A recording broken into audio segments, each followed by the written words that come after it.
Olá, meus irmãos, boa tarde, boa noite.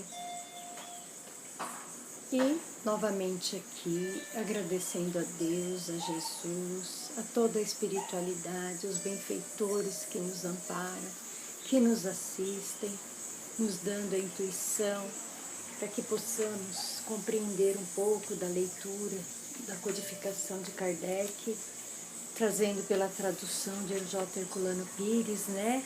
E João Teixeira de Paula. Estamos falando do céu e inferno, ou justiça divina, segundo a doutrina espírita, né? E nós estamos já no tema falando do medo da morte, né? Da preocupação com a morte.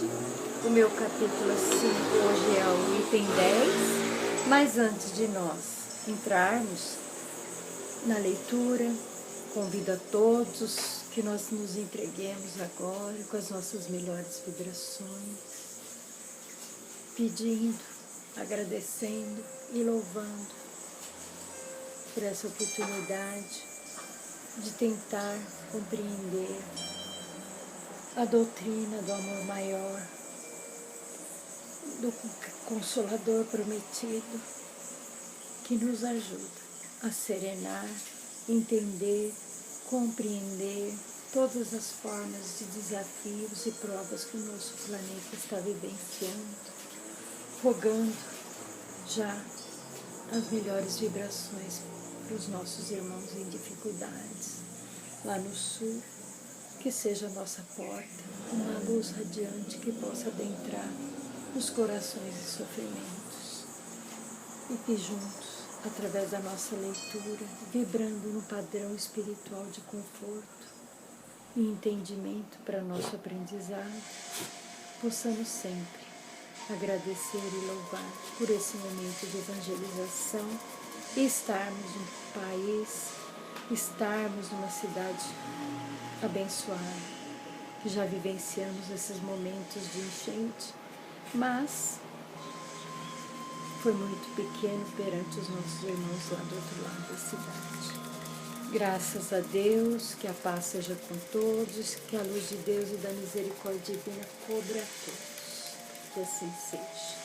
Então estamos falando da preocupação com a morte e fala assim: por que os espíritas não se preocupam com a morte?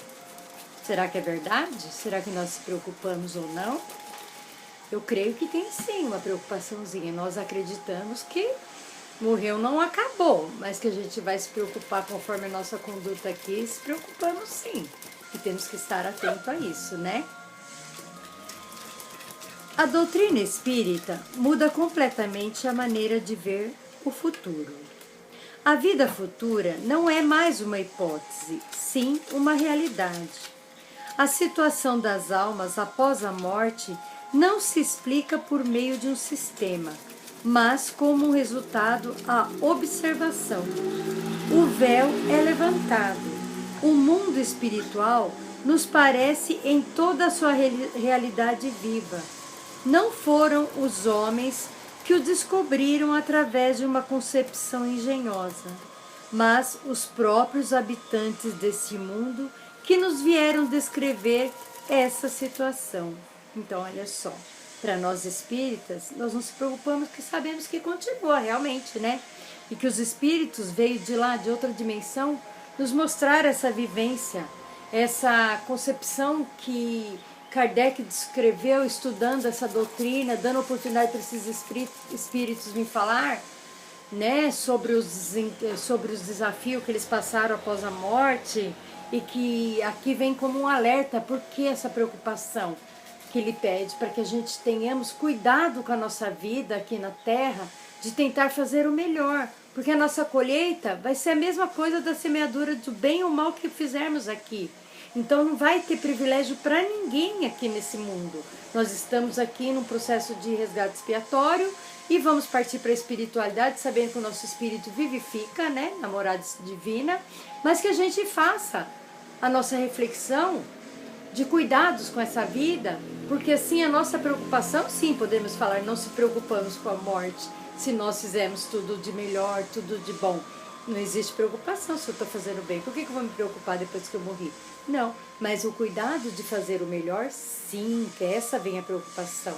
De poder adentrar na espiritualidade com a nossa bagagem pronta, né? E também que os espíritos e Kardec nos mostrou que existe continuação no plano espiritual da nossa vida espiritual e voltas e retornos novamente. Vemo-nos ali em todos os graus, a escala espiritual, e em todas as fases de ventura e desgraça. Assistimos a todas as peripécias da vida além-túmulo. E está nisso a causa da serenidade com que os espíritos encaram a morte, da calma e dos seus derradeiros instantes na terra. O que os sustenta não é somente a esperança, mas a certeza. Sabe que a vida futura não é mais que uma continuação da vida presente, em melhores condições, e esperam com a mesma confiança com que guardam o nascimento do sol depois de uma noite tempestuosa. Os motivos dessa confiança estão nos fatos que testemunharam e na concordância desses fatos com a lógica, que com a justiça e a bondade de Deus e com as aspirações mais profundas do homem. E para os espíritas, a alma não é mais uma abstração. Ela possui um corpo etéreo que torna um ser definido, que podemos conceber pelo pensamento. Isso é o suficiente para esclarecer quanto à individualidade, suas aptidões e suas percepções. A lembrança daqueles que nos são caros repousam assim sobre algo real. Não nos representamos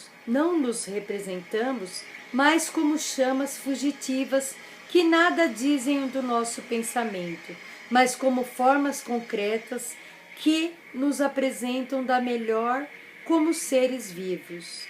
E além disso, em lugar de estarem perdidos nas profundezas do espaço ou ao seu redor, o mundo corpóreo e o mundo espiritual estão em constantes relações e mutuamente se assistem. A dúvida sobre o junto ao futuro não tem mais lugar.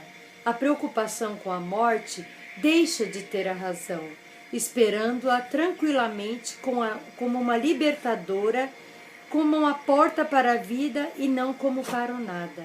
Então olha só, que ele fala da certeza dos espíritas, que não se preocupa por isso, que nós sabemos para onde nós vamos, para uma dimensão espiritual, onde fazemos jus do nosso comportamento, nossa conduta, e sabemos que os nossos entes queridos já habitam lá e tem um sentido sim da vida, que nada se acaba, nós não viramos nada.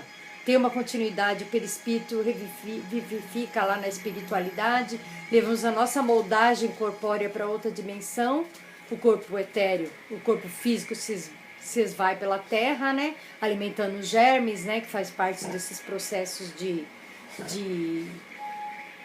restauração, né, de fluidos, né, que acaba tudo ficando por aqui, mas o nosso espírito vai sim dar continuidade na espiritualidade. Então essa calma, essa tranquilidade que faz com que nós espíritas entendamos que aqui é apenas uma continuidade da morada espiritual. E lá no mundo mais feliz que a gente possa habitar, vai ser conforme o que a gente tem feito de bom, que a gente tenha ferramentas de verdade, trabalhando para esse processo evolutivo. A gente sabe que nós somos muito pequenos ainda perante a grandeza de Kardec, de tanto conhecimento, de Chico, né, de Bezerra de Menezes, espíritos benfeitores mesmo, prometidos com muito amor, e nós ainda somos pequenos demais, mas tentando ainda aprender e deixando essa preocupação com a morte mais amena, tentando cada dia passar um pouquinho do amor, do conhecimento da doutrina, né? Amai-vos, instruí-vos, como Kardec nos pede, do pouquinho que nós conhecemos para ajudar. Eu estou lendo um livro do Divaldo, Além da Morte, que explica, né, conforme aqui nós vamos ter umas questões, nós vamos ter umas histórias de espíritos também que se comprometeram tanto e falam dos desencarnes deles, de sofrimento. Esse livro, Além da Morte, ela também fala de uma forma que a moça fez tantas atrocidades na vida encarnada, mas ela tentou ressarcir por um tempo, né? Ela fazia muitos abortos por ela ter uma condição, abriu uma clínica, conheceu uma amiga, conheceu a doutrina espírita, e através disso ela se arrependeu dos males que ela fez aqui na Terra. E nisso, o que ela fez? Acabou criando um orfanato, criando crianças abandonadas, junto com essa benfeitora encarnada que deu para ela esse conhecimento da doutrina espírita. Nesse livro, Além da Morte, ela conta o desencarne dela. Ela conseguiu expurgar um pouco da negligência que ela fazia com o aborto que ela cometia com as pessoas e ganhava muito dinheiro. Mas com isso ela reverteu em prol de um orfanato, ajudando e amparando. Mas ela conta o sofrimento dela no expurgo. Mas mesmo assim, por tudo que ela passou, que ela fez, ela conseguiu um pouquinho sanar. Porque Deus, Ele quer que você se arrependa. Às vezes um arrependimento do fundo do coração sana tanta maldade que a gente cometeu. E no caso dela foi assim. Ela teve esse bônus de ser ajudada por essa moça, e na hora que ela desencarnou, ela sentiu no túmulo, se sentiu presa, tudo. Mesmo ela conhecendo a doutrina, ela falou, mesmo sabendo da grandeza de Kardec, dos conhecimentos que ela lia, ela se sentiu presa ali dentro, mas benfeitores foram para o socorro espiritual para ela, e ela conta esse socorro. Então eu falo que para Deus, que misericórdia, que justiça divina, a gente é sempre ajudado. Deus dá sempre oportunidade dos benfeitores em nos acolher. E ela ainda conta lá que ela está ainda se adaptando, que ela sente as emoções como nós sentimos agora. Então a morte para nós, o que significa aqui? Uma transferência de um corpo físico para um corpo espiritual que ainda vai sentir algumas coisas que nós negligenciamos. Mas ainda, sobre a justiça divina, a gente recebe o amor, os benfeitores nos acolhendo, nos dando a oportunidade de restauração. Então, por isso que os espíritas não é que não tem preocupação, tem muito mais preocupação do que a gente imaginamos. Porque quanto mais conhecimento, mais seremos cobrados, mas nós temos que dar exemplos e ressarcir mais ainda as coisas que nós não fazemos direito, né?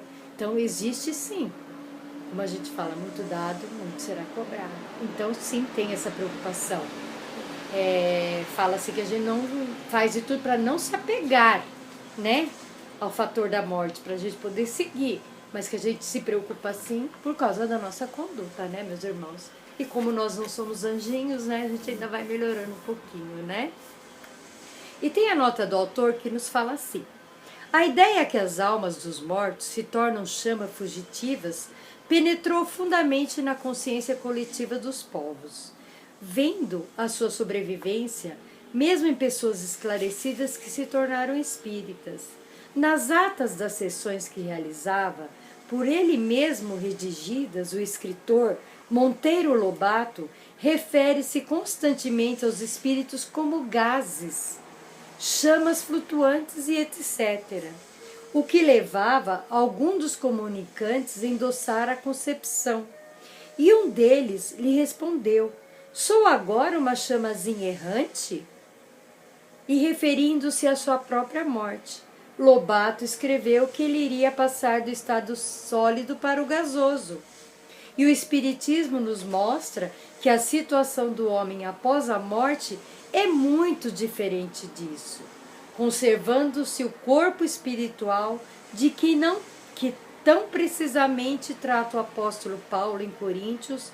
O espírito desencarnado conserva até mesmo a forma corporal, as características físicas que o distingue da vida terrena e pode assim identificar em suas manifestações pela vidência, pelos fenômenos de aparição e pelas materializações. E isso permite ainda o que estranha às pessoas que desconhecem o problema, que o espírito se identifique pela sua própria voz nos fenômenos de audição mediúnica e de comunicação de voz direta. Então ele fala que Monteiro Lobato falou que nós íamos passar do estado sólido para o gasoso, que nós era uma chaminha só. né? Não, mas Kardec, a doutrina espírita, vem nos mostrar que somos muito mais do que imaginamos. A voz dos espíritos ecoam por aí nos dizendo que os nossos entes queridos, eles vivem, eles estão lá na morada espiritual, trabalhando em prol de um processo evolutivo, como nós estamos aqui na Terra. Então não ficou como essa coisa que é inadmissível. Como que a gente vai virar do sólido para o gasoso? Vamos ficar lá, virar fumaça? Não, jamais, né? Nós vamos ser um vapor. Nós somos espíritos que vamos ter o nosso perispírito na morada espiritual, ressarcindo, melhorando e podendo se comunicar realmente, que a gente sabe que a voz dos espíritos se comunicam sim através das sessões mediúnicas, falando dos seus desafios, das suas saudades, dos seus sentimentos, que Chico foi muito abençoado e trouxe essa bênção para nós, nos mostrando isso, né? Que de lá ele ouvia trazer as cartas de conforto para as mães, mostrando que os filhos viviam, que os entes queridos sobrevivem através da espiritualidade, num corpo perispiritual, que o físico se decompõe. Então, para que a gente não acredita? Para que, né? Acreditamos sim.